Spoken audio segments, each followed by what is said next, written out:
Boa tarde, meus queridos, a todos, graça e paz. Eu sou o pastor Rogério, junto com a minha esposa, pastora Janes, meus filhos Renan e Janique. Queria aqui deixar uma reflexão interessante dentro de um texto de Atos 15, que na verdade Atos 15 vai tratar de algumas resoluções da igreja na época, né? Foi o primeiro concílio teológico que foi feito naquela época entre os apóstolos e os presbíteros para resolver questões da igreja em que estava dificultando a liberdade cristã de muitos gentios que tinham se convertido ao evangelho na época.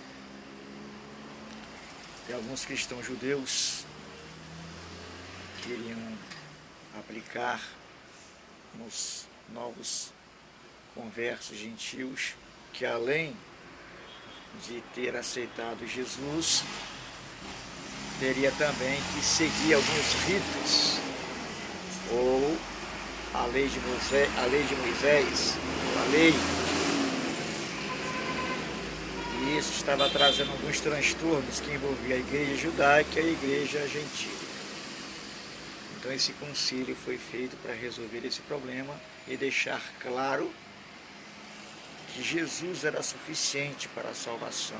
A graça de Deus em Cristo era suficiente e que não precisava de nenhum rito judaico, nada referente à lei de Moisés, para complementar a salvação. Cristo era suficiente, a graça de Deus em Cristo era suficiente. Mas estava acontecendo algumas coisas naquela época, e que é sobre esse pequeno assunto que eu quero tratar, que está no versículo número 24 de Atos 15, que eu achei muito interessante e que acontece muito nos nossos dias hoje. O versículo 24 do capítulo 15 vai dizer o seguinte: porquanto ouvimos que alguns que saíram dentre nós vos perturbaram com palavras e transtornaram as vossas almas, dizendo que deveis circuncidar-vos e guardar a lei,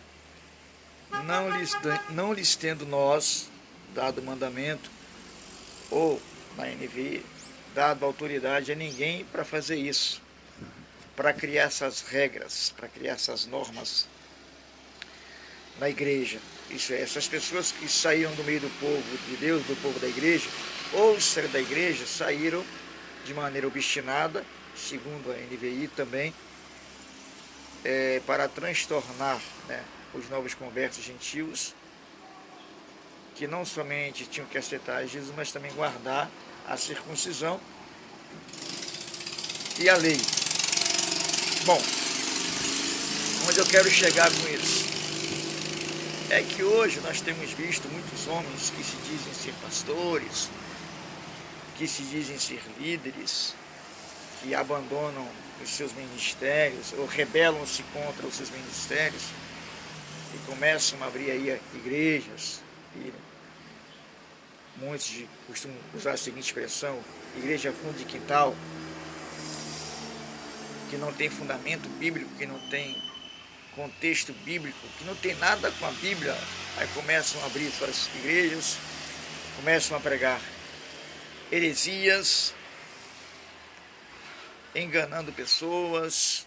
Isso é, pessoas que abrem igrejas, né, por aí, porque não quiseram aceitar as normas, os princípios bíblicos elementares da palavra de Deus nas suas respectivas igrejas, e sem autorização se rebelam contra seus líderes e saem, né, e começam, sem nenhuma base bíblica e muito menos com a permissão de Deus, a abrir seus próprios templos e ensinarem heresias e mentiras a seu bel prazer, e dizendo que é o Espírito Santo que está mandando fazer ou falar, deixando claro que o Espírito Santo, ele age na minha vida e na sua vida de maneira alguma fugindo da palavra. Tudo que o Espírito Santo faz, ou fala ou revela, está dentro do contexto bíblico.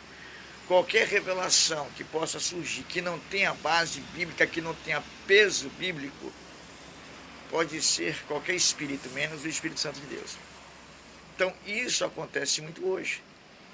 Pessoas que abrem suas igrejas, rebelando-se contra seus líderes e transtornando a boa-fé das pessoas, usando de meios filosóficos e teológicos que não estão dentro do contexto bíblico, como estava acontecendo aqui, né? O versículo 24 deixa isso claro do capítulo 15 de Atos. Porquanto ouvimos que alguns que saíram dentre nós, isso é, dentro da igreja saudável, né, vos perturbaram com palavras e transtornaram as vossas almas. Sai do meio do povo de Deus, né? Sai do meio da igreja, né? Eu sei que no que tange a igreja, existem muitas igrejas que ensinam a palavra de Deus saudavelmente. Igrejas de raiz,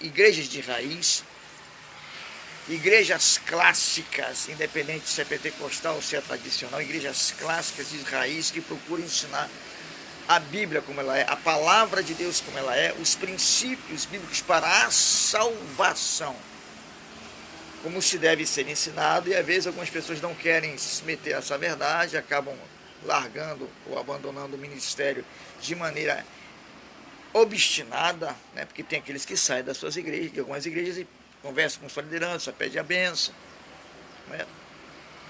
Abrem até outros ministérios de maneira saudável, inteligente, mas tem aqueles que saem das igrejas de maneira rebelde, obstinadamente, e ainda carregam algumas ovelhas com ele, abrem algumas igrejas por aí dizendo que é o Espírito Santo, e quando começa a abrir a boca para ensinar, só ensina abobrinha e besteira. Não ensina nada que está dentro do contexto bíblico. Estou sendo aqui franco e sincero, e sendo bem objetivo com alguns líderes que infelizmente fazem isso.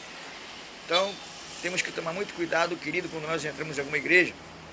Temos que verificar se essa igreja tem ou não fundamento bíblico e como é que foi que ela foi fundada.